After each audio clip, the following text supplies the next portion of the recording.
brain means that I ought to leave an entire hour earlier than I already do. Holy So, cow. And also it's the it's Sunday of the people Thanksgiving going home weekend. from, yes, so Yeah. anyway, I got here barely in time, so here I am, yes. And we'll trust that that was just the right time for me to be here, right? Right. And Right, it's perfect. Advent. And Advent means arrival.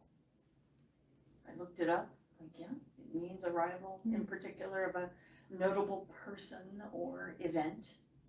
And I tend to think of it as a sacred journey that we all make from, starting with the gratitude in Thanksgiving all the way through the Christmas season. And I think of the Christmas season all the way through New Year, and Epiphany to me is sort of, so, I think of it as a wonderful process, a process of new beginnings. And I find it very interesting that it happens at this time of year where we have the longest nights of the year and the shortest days, and it mirrors a lot of examples that are in nature about new beginnings. So if you think of any mammal, the infant is growing in a womb that is, dark and secure and, confined.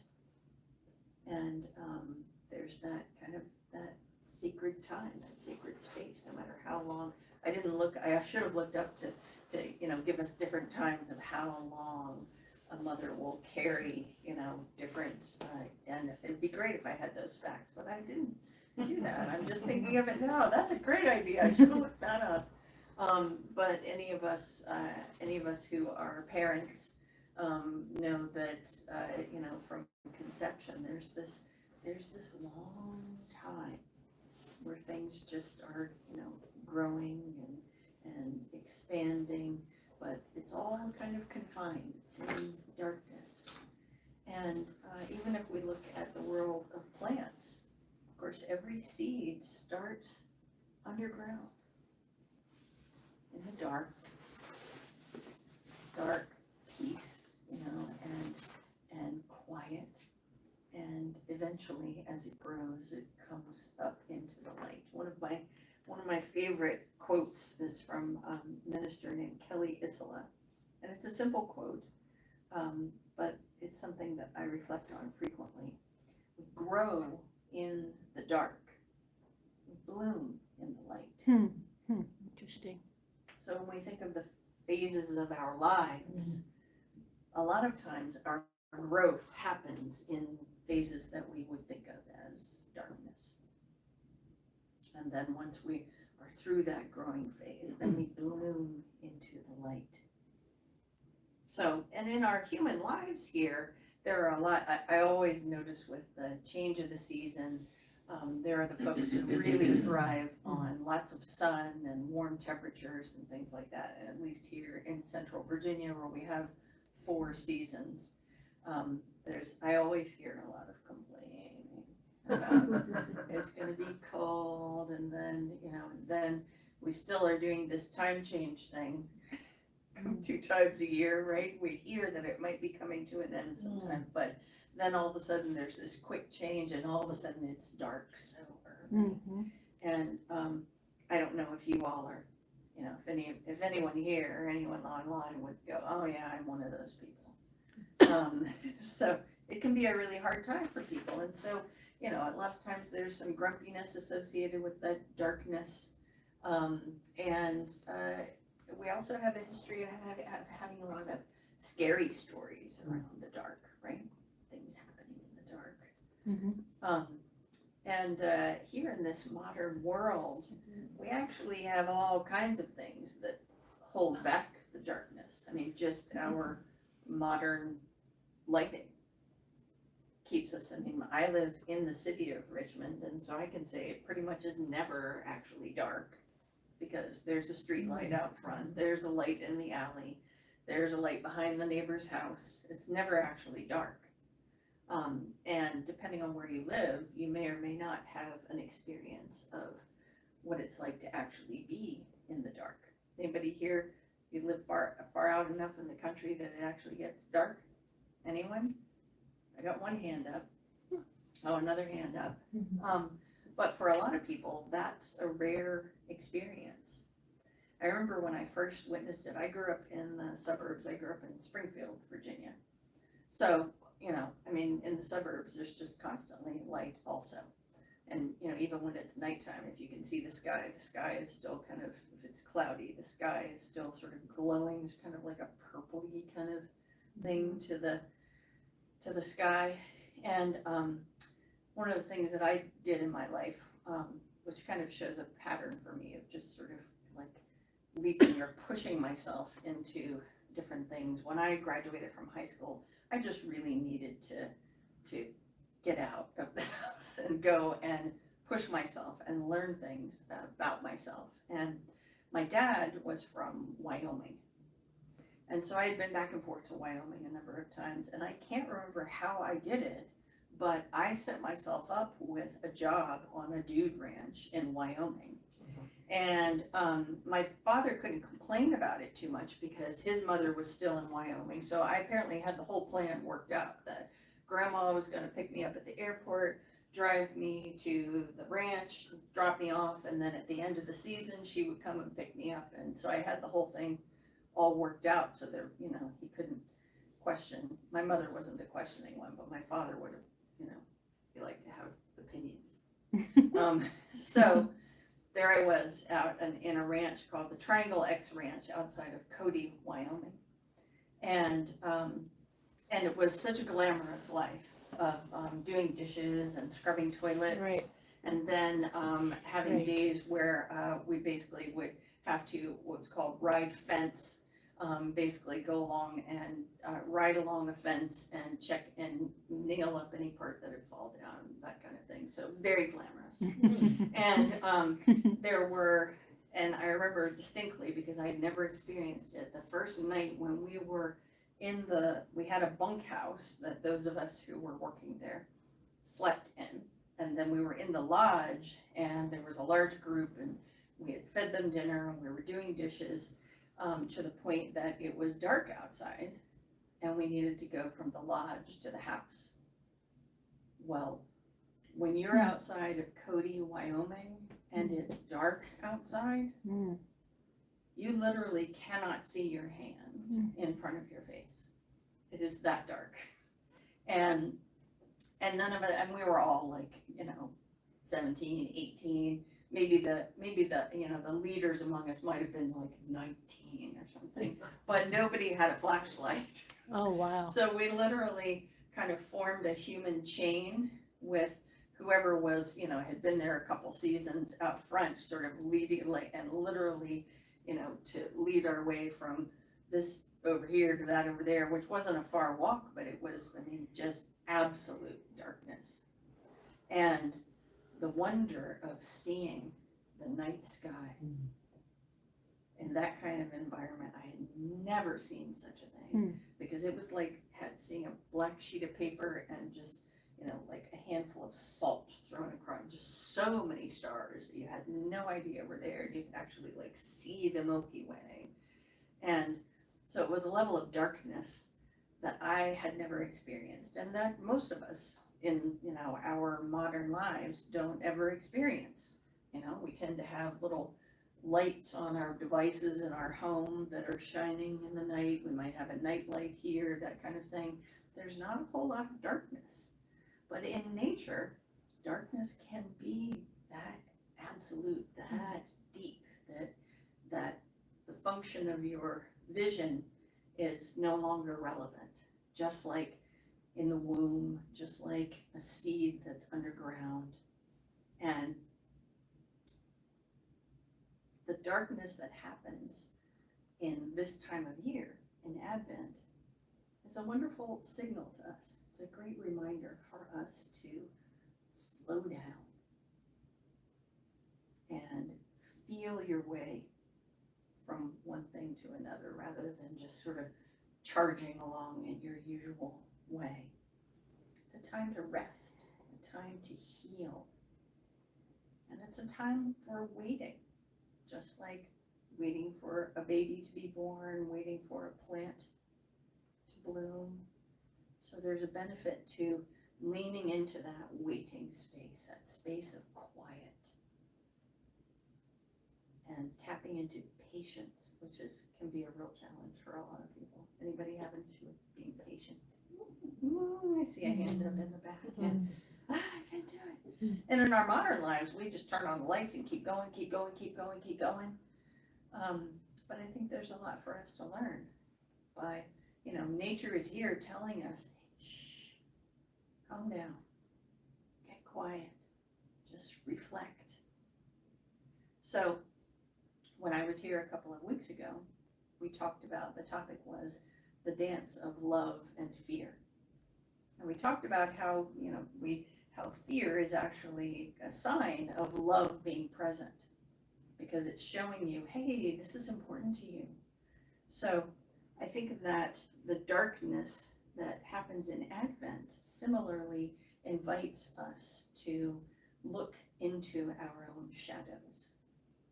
Look into those aspects of our lives, those aspects of ourselves that maybe we like to keep the light on so that we don't have to see that.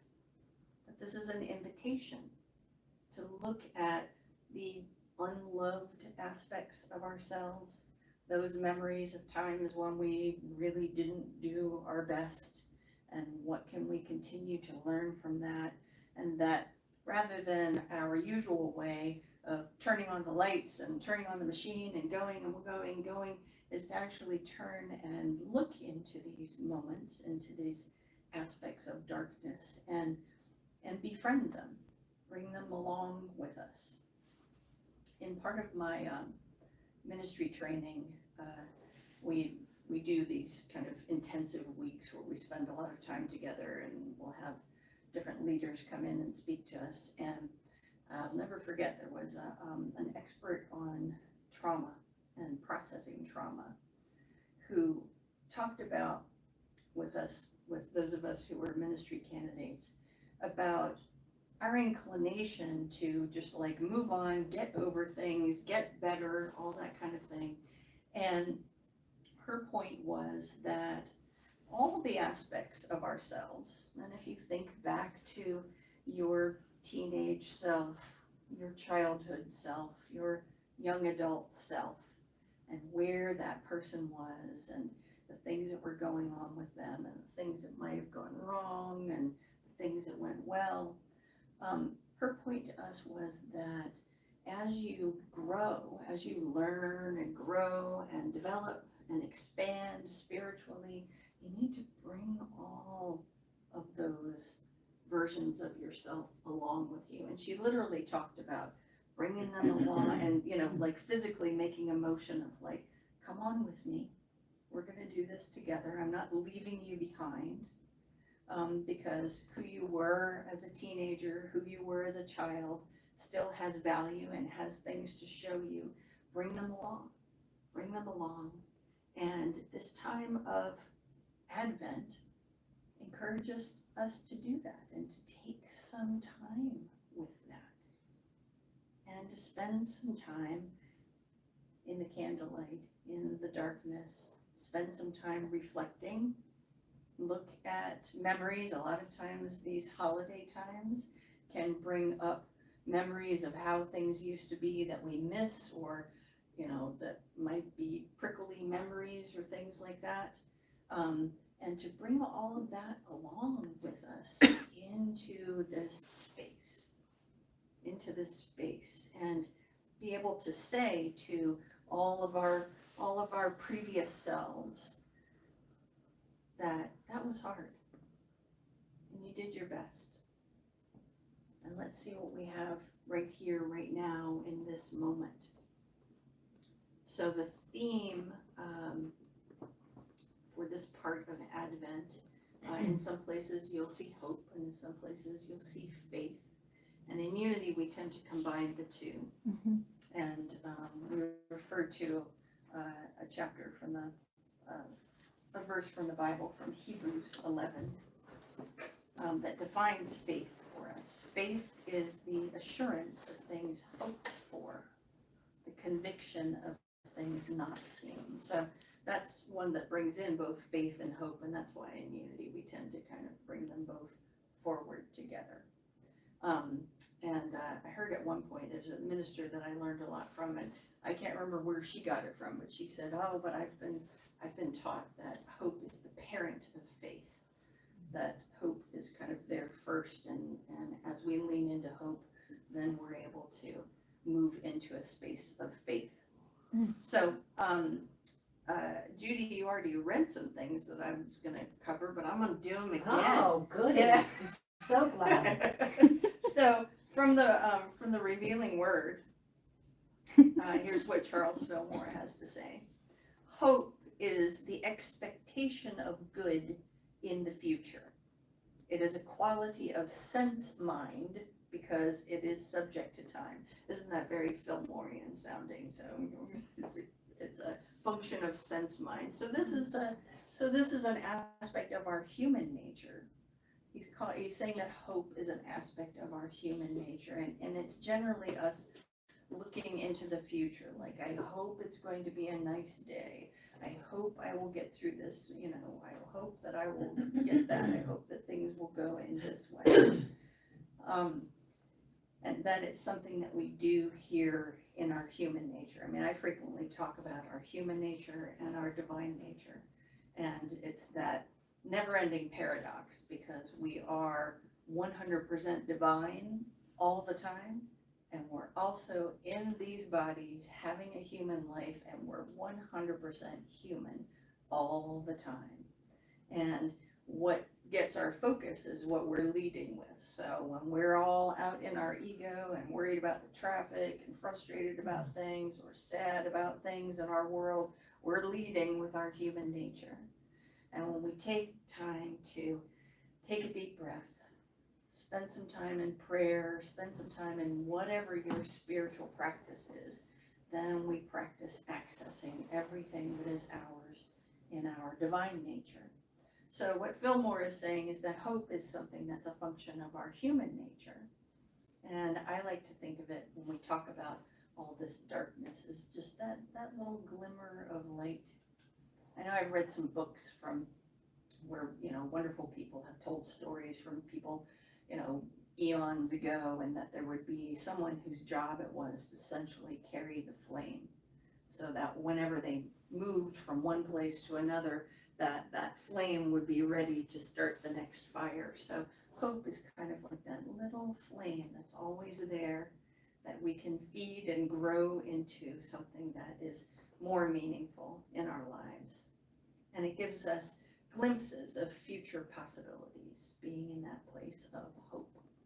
And we're kind of wired for hope, aren't we? We're wired for it. We just,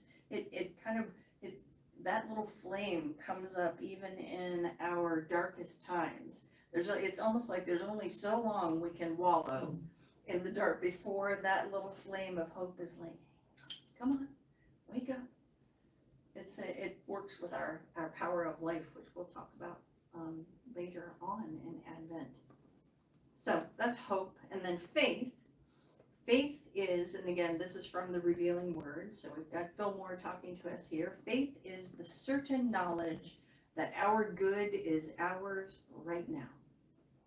It is of God. It goes beyond time and space.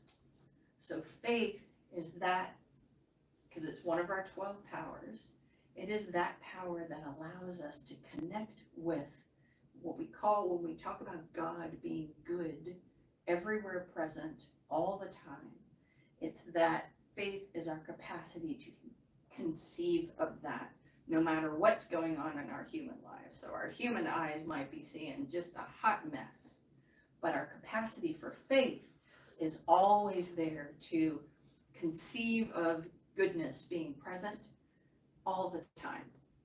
So I'll read it again. Faith is the certain knowledge that our good is ours right now. Right now. No matter how things look in the outer world. So this is an aspect of our divine nature. This is us remembering that our source is all that is in the universe, and that is present and available for us in every moment, no matter what's going on in our outer lives, we can still tap into that. So there's also an interesting paradox with faith, because faith is often described as a sense of expectancy, because we're expecting our good. And this whole season of Advent is like we're expecting new beginnings, new birth. And it's that same thing we talk about expecting a baby, right? And there's a sense, if you've been a mom, or if you've been around someone who's having a baby, there is this air of expectancy. I mean, you know it's coming, and you're just in that space and maybe dreaming about all the wonderful things that are going to happen. So there's expectancy, but also another thing is that patience is actually a function of our power of faith. So how patience shows up is that a lot of times in our outer lives, things take time, right? In our human lives, things take time. So say if you have an injury, it's going to take time to heal that. And so it's a function of our power of faith, because we know our good is present, that we're able to just be patient with ease, because, we're fine. Our source is the goodness of the universe that's always present right here, right now. And we're able to take a breath and be patient with the cells in our bodies catching up, or the circumstances in our living situation, or our finances, or whatever it is going on, catching up with that which we know it's true. Because the aspects of our divine nature are without limits of time. And because it's everywhere present all the time. But it does take time in our outer lives. So we're always in this kind of like, it's the part of the paradox of being human. Yeah, it's all the time. And so faith shows us that too. It's like, look at the wonders that's coming. And in the meantime, we're able to be patient, because we know it's all there. We know that we'll see it eventually. We know that we can always keep our divine nature as our reference point. And so it's easy to sort of just be in the moment and allow things out in the material world to just work themselves out. Mm-hmm. So,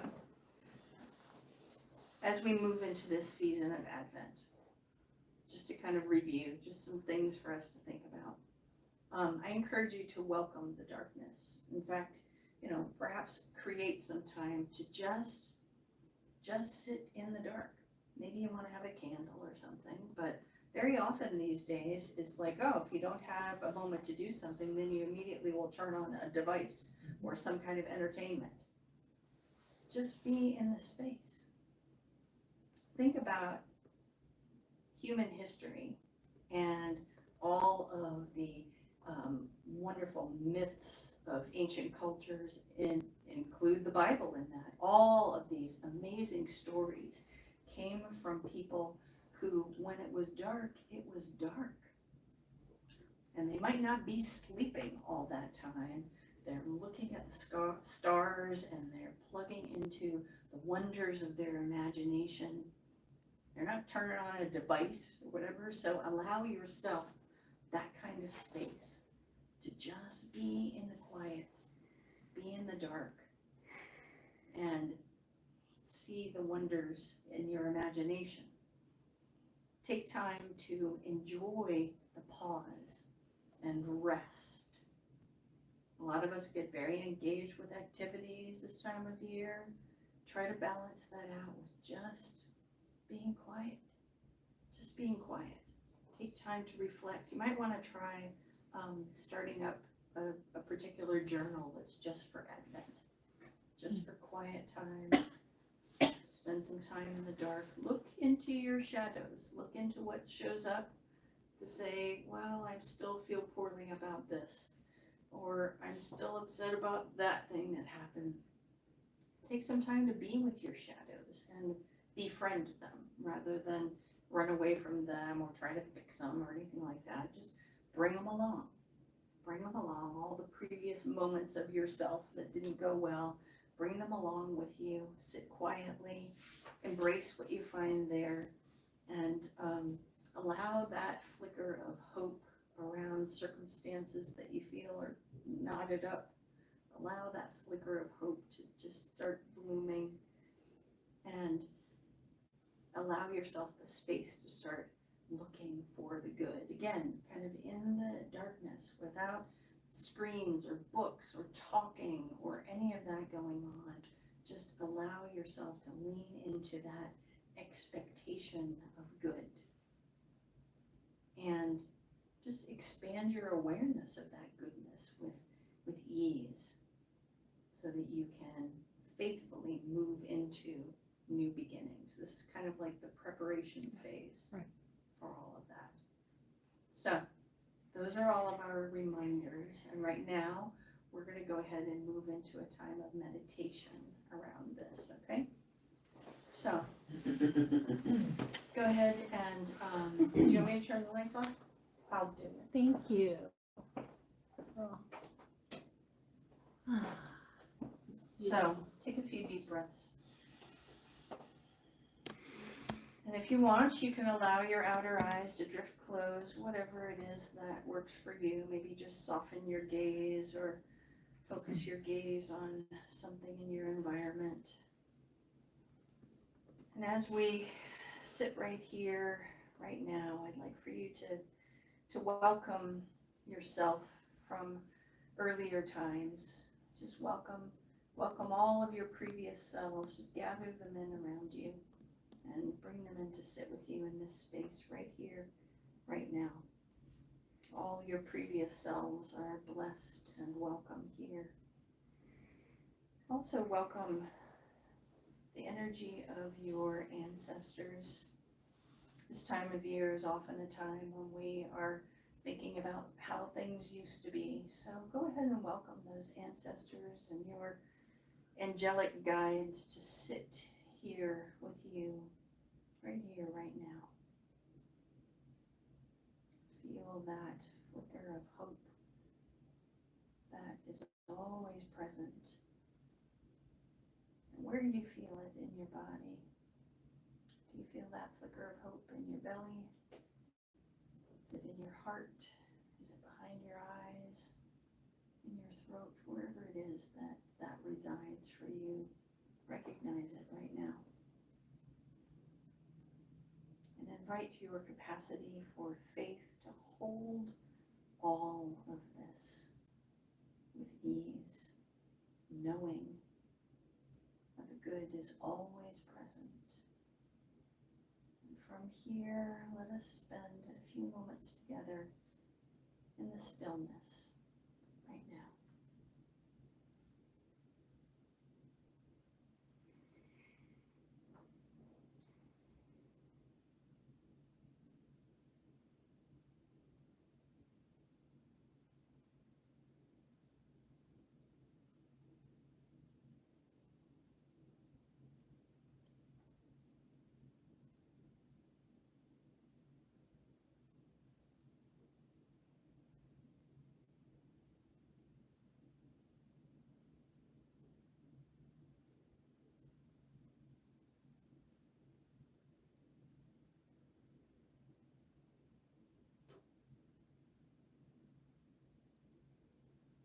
Begin to bring your awareness back to this moment, back to your breath,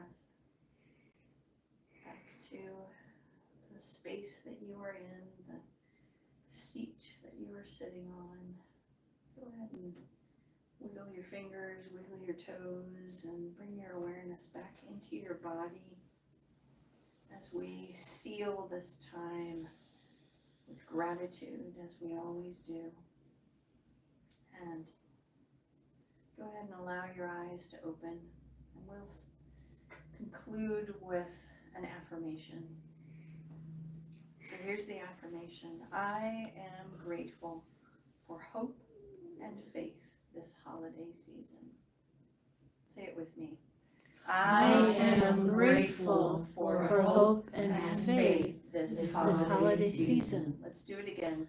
I am grateful for hope and faith